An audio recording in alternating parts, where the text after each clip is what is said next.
நான் உனக்கு எப்படி டைப் பண்ணியிருக்கேன்னு காட்டலாம் எல்லாருக்கும். See, she's tied here. So let them not think you're sitting. குட்டி எப்படி உட்காந்துக்க போற குட்டி?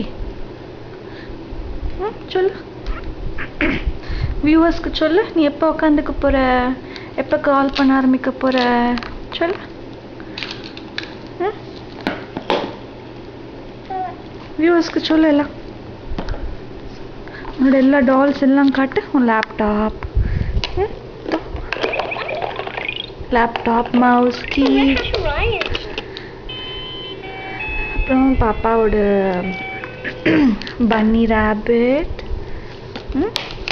அப்புறம் பாப்பா படிக்கிற புக்ஸ் எல்லாம் காட்டு. எல்லாம் பார்க்கணுமே, தாத்தா பாட்டிலாம் பாப்பாளே. பாப்பாவோட ரேட்டில், பாப்பாவோட கீ செயின், பாப்பாவோட இன்னொரு புக். சரியா? பாய்.